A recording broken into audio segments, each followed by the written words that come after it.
First day of spring. It's also, I just found out from Twitter, International Day of Happiness. Okay, So, plenty to be happy about. You know, it's a Monday, but first day of spring, a day of happiness. So hopefully smile. you can leave the house with a little extra spring in your step today. Yes, Nice. yes indeed. But as you head out, do know that we could be running into some showers out there today. Not just today, honestly, for much of the week. So we're off to an unsettled start. Welcome to spring. Yep. We're not talking snow, but we're not necessarily done. It's not all going to be sunshine and rainbows quite yet. But hopefully soon enough, we'll start to see some of those flowers blooming.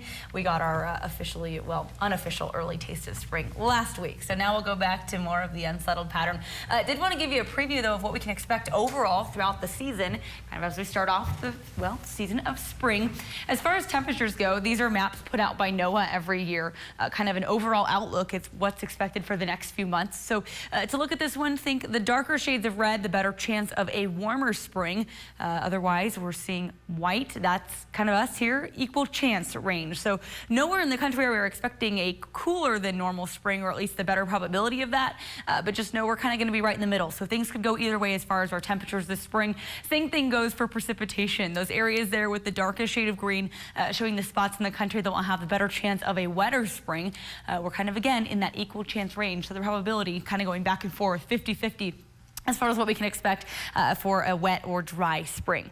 One thing we do know, the flood risk in Idaho is going to be on the high side this year, thanks to all the snow we've had in the mountains. So it's great for snowpack.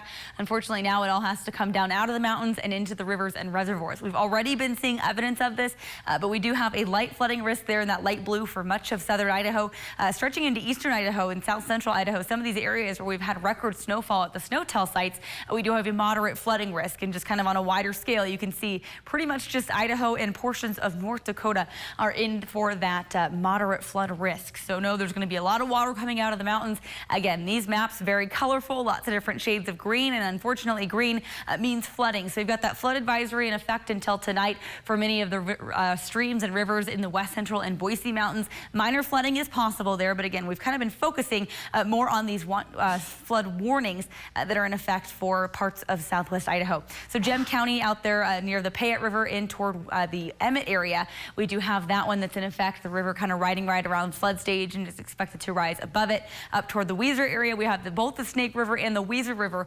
contributing to the flood warning there. So minor flooding expected. All of these rivers and the Boise River going to be continuing to ride at or just below flood stage, or even just above for the next week or so. So it's really going to be this back and forth, shifting back and forth below flood stage. But just know that's what's coming our way. Pretty quiet for us on the satellite radar now, but we've got a band of rain moving in from southeast Oregon that could come trigger up some more showers as we head over the next few hours. And then we've got more of this unsettled pattern coming in from the southwest. So for today, we're talking a high of 64 degrees this afternoon. Mild temperatures, but we add back in that chance for some rain showers throughout the day, possibly even an isolated thunderstorm out there too. There's going to be enough instability out there and a trough that's going to move through tomorrow afternoon that I think will support a better chance of some thunderstorms. But tomorrow's high is very similar to today, 64. We cool off to the upper 50s for the middle of the week, but we dry out. So kind of take your pick there, mild temperatures or drier weather. And then we've got another round of rain moving in for the weekend. So showery start to spring. Yes.